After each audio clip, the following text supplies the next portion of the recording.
kids, when they hear Coach Seth say, listen, depression is not who you are. Your anxiety is not who you are. It's where you are. It's a physical state of being.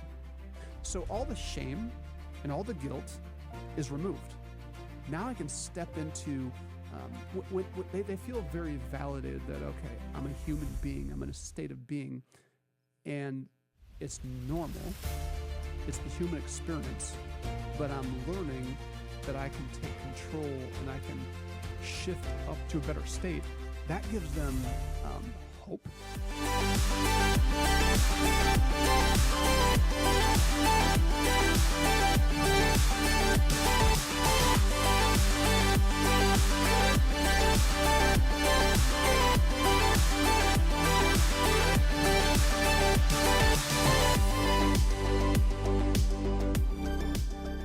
Welcome back to the 5-Star Life Show. I'm your host, Coach Seth, joined in studio with my co-host, Coach Mia. And Mia, we just had a great studio filming session. We're teaching something that I'm so excited about that like tens of thousands of kids from Michigan to Florida will go through this year, really teaching them about how they can thrive in life, like to flourish, to prosper, to grow, to increase, to vigorously mature, not passively mature, not just to float through life, but truly thrive. And, you know, people are kind of leaving COVID behind, but like COVID took it out of so many people and so many kids. And the trajectory that they were on was tweaked, and many of them have never recovered. And we wanted to teach a theme and teach a bunch of lessons that would help kind of rattle their cage, say, no, you were destined to live a 5-star life. You were designed not to survive, but to thrive. And thriving starts, and so we're doing a 7-lesson series on how to thrive within. Thriving begins in here. If you want to thrive out there, you first have to thrive in here. And I love that, it's not just we're going to get by, we're going to make it through the day. No, we're going to thrive and just be catapulted into this new place in life. And there's a difference. And one of the words that, we hear all the time is, we want to have coping skills. And I understand the term. I understand what it means. Like, it's not a bad term, but it has been translated to almost mean, here are settling skills. Here are like survival skills. And they are. So please don't hate me for, but I think people understand where I'm coming from. Life is about thriving. Mm-hmm. And these skills can make you thrive. And so we're unpacking something that I'm learning more about called the polyvagal theory. We're breaking down basically the science behind how our body and our mind and our soul kind of all works together to function. We're called human beings. And what that means is we have different states of being. We have 3 states, and we have a vagus nerve. That's the main nerve that goes from our brainstem, from our cranial, all the way down to our visceral organs, our heart, our lungs, our digestive system is regulated by that. So there's a motor function. But then there's, at the top of that vagus nerve is what we call the ventral vagal nervous system. And when we're in that state, we're happy, we're at peace, we're calm. It's where we have clarity. It's where things feel safe. It's where we're connected relationally. And then if you shoot straight down the vagus nerve all the way to the bottom where the organs are, at the bottom, that's called the dorsal vagal. And that part of the nervous system is the exact opposite end of the spectrum. That's where depression lives. That's where we don't have a positive outlook. We are hopeless. We're alone. We're afraid. We're distant. We can't see anything positive in our future. That's the fetal position. And then the middle, in the spinal cord, is called the sympathetic nervous system. And that is this middle place where fight or flight lives. We're mobilized for action. We're very energized to take action. We're reading people's energy. We're reading for signs for safety or acceptance. We're ready to fight or get out of there. When do these stages develop? So these stages in the nervous system, they're developed through, as we grow up, we learn like our nervous system is taking cues from our environment. So, if you grew up in a family where there's just all kinds of safety and love and support, then kids' nervous systems learn to be regulated normally. Like the natural state for us is to be in the ventral vagal, to be up here where we feel safe and peaceful and anything is possible and creative. And we see happy faces. We see possibility, potential in people. We're not afraid. There's this naivety, right? There's this freedom, Sure. excitement, curiosity. That happens when you're in a loving, supportive family. If you're in a family where there's chaos, where there's instability, then what our nervous system does, it learns that people, like you have to really pay attention, be defensive, because this person looks like they're nice, but I don't know what their intentions are, because I've known other people who they're nice one day and they torch me the next. So it's the environment that we're in that causes us to move in these different states. Well, the environments shape the nervous system. So the nervous system, it's so intuitive that it's adaptive. So it adapts and it sends these signals to your brain like, hey, look out for this person, right? And the problem is if you have a bad environment, it sends the signal, hey, look out for this person, when really it's just a nice person. But when you're in a lower state, you actually learn to stay in this protective mode. If you don't have many positive relationships, many positive people in your life or experiences, you never get back up to the ventral vagal. So there's so many people that live in fight or flight. Wow. Their nervous system is on fire. It's hyperactive. They're never at peace. There's always this anxiety lives in this sympathetic place. You drop down a level, now you're in depression, you're alone, you're miserable, you're isolated, right? So those are the two different states we can live in. Okay, so in part of our environment, I'm also thinking of like we can self-inflict, I guess, some, like if you're type A, is that play a part of it? Well, I mean, type A, and again, I'm not, I didn't go to school for this. I'm learning about it and passing some of this on to our kids. So, you have type A people that are very driven. Mm-hmm. They're very energized. They're very active. It's interesting. A lot of those type A people, depending on, there's different types of type A's. There's type A's that are passionate and empathetic people, right? Yeah. And they're good people. And there are type A's that are just absolute jerks and they just run people over. So there's different versions of type A. So you have the type A personality. They're somewhere in between the ventral and the sympathetic. They're mobilized, energized, they're active, and there's this variation between the states that's really healthy, where some people that live in the clouds and everything's just all peace and dream state, like they may not be getting a ton done because they have no urgency.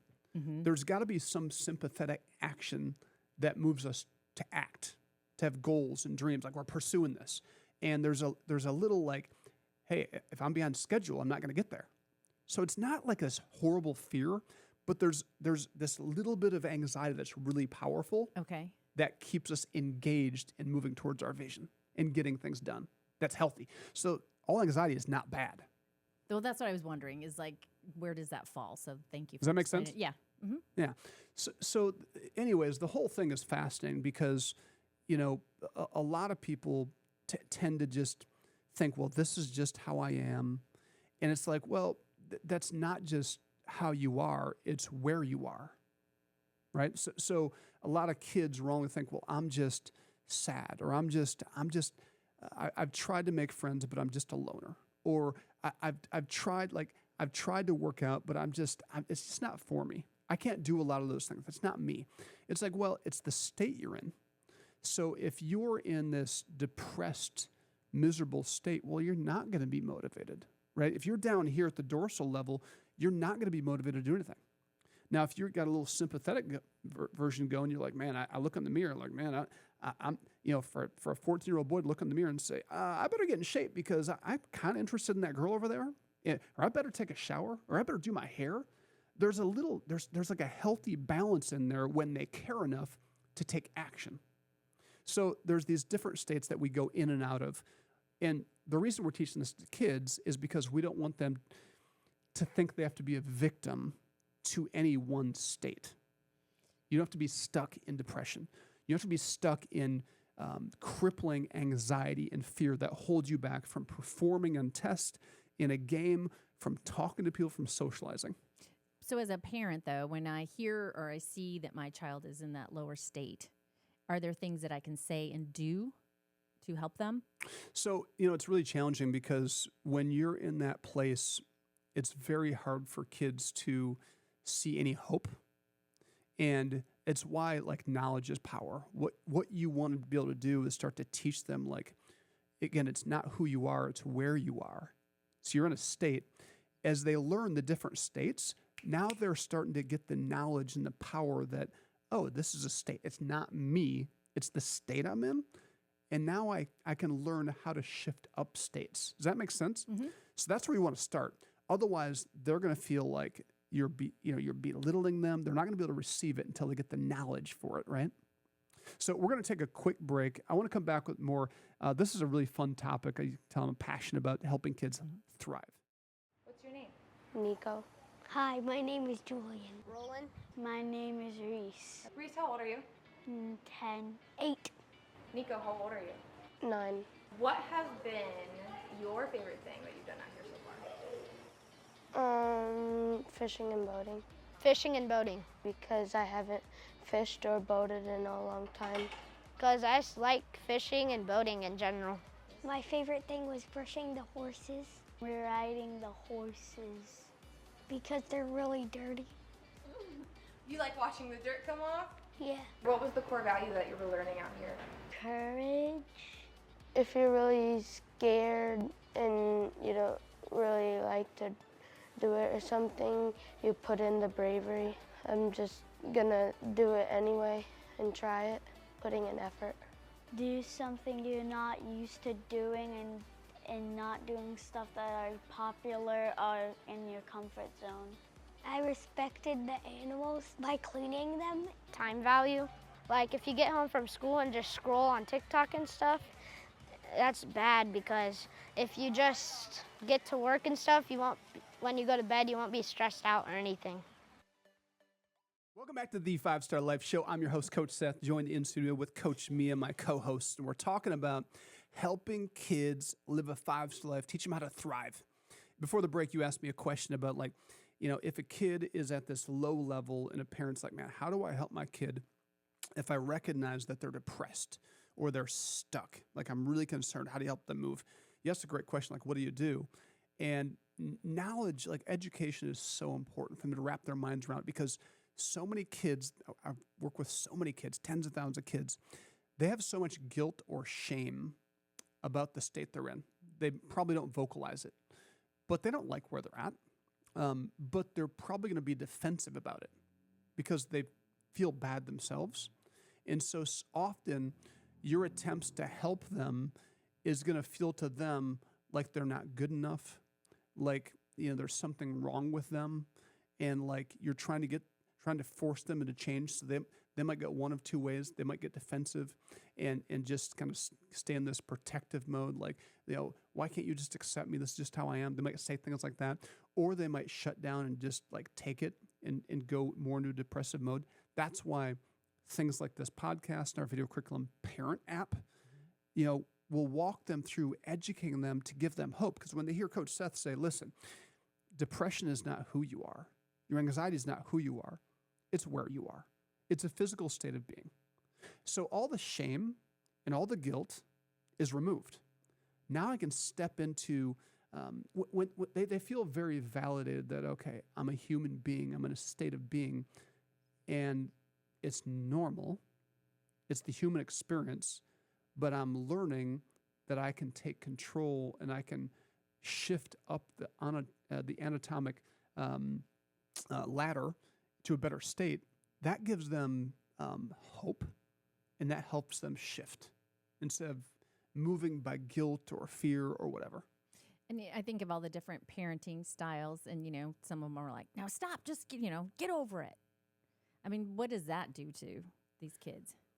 Well, there's a time to pull up your bootstraps. There's times kids need that kind of conversation, but when they're in depression, they can't receive it. They need to be taught, right? They need teaching, because as they learn that, okay, when I'm in this dorsal vagal, this low depressive state, you can, like, there's some simple things like movement. Like, they're in a depressed state. Their shoulders are shrugged. They're slouched over. They probably have their hoodie up, their head down.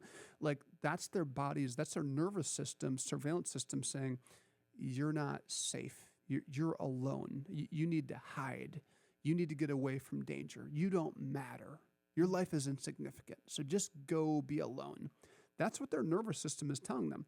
And so when they learn that actually to jump out of that state to a higher state, there are things like breathing. Like when you breathe, you can take yourself out of that state. When you can change your posture, just literally sitting up straight, the act of changing your body posture, of stretching, of holding your head up high, of standing, of movement, of clapping. There's all these different things that will physically speak to your nervous system to say it's safe. And oh, by the way, I'm taking control. We're not staying here. They move and your nervous system starts to learn like, okay, there's actually a driver now. I'm not being driven by the past story. I'm now creating the story. And kids start to quickly see this actually works, doing the breath work, like going for a walk, standing up straight, taking the hood off, being seen. It sends a message to their nervous system that it's okay to be seen. Is it something that they have to determine that they will do, or is it something that we can help them? Well, so a part of the toolkit and skill that we teach is co-regulation. So one of the big factors that comes to this, so co-regulation is this. When a person can't regulate themselves, they don't have the skills, the power yet, they don't have the knowledge yet. Co-regulation is come alongside of them in offering comfort and care. And part of co-regulation is bringing them into the 5-Star Life app and teaching, sitting through a session to learn this together. Not, hey, you're going to do this, you need this, you're messed up, you need help, but hey, we're going to go through this together. We've got a lot to learn. We're going to grow together. Like, everybody deals with anxiety. Everybody deals with stress. Everybody deals with, most teenagers have some depressive moments. It's a part of life. Mm-hmm. But we're going to learn this together. So that co-regulation is really a core part. And again, there's often something that happens that prevents kids from understanding how to regulate themselves, and it usually happens in childhood. The moments they're supposed to be learning co-regulation from that safety and that love, when they don't get that, they don't have it, so they never learn the tools of self-regulation because they don't learn first co-regulation. So they have all these adaptive responses of hiding, of staying hidden, of being alone, of protecting themselves, of isolating, and all these other unhealthy mechanisms, whether it's, playing video games for hours, or Netflix, or just being off in some small world that doesn't involve other people. They learn these other things that maybe their nervous system is satisfied by it because they feel safe and it's comfortable and familiar, but it's not healthy for thriving or living a 5-star life. So go back to being a parent. So is it our responsibility to teach co-regulation? It's exactly why 5-star life exists. Like, we want to be your partner because it can feel so overwhelming, like so much pressure. I know so many parents that just feel so overwhelmed because parenting is hard. I mean, it's the hardest thing I've ever done, and every kid's different. So, yes, it is the parent's responsibility.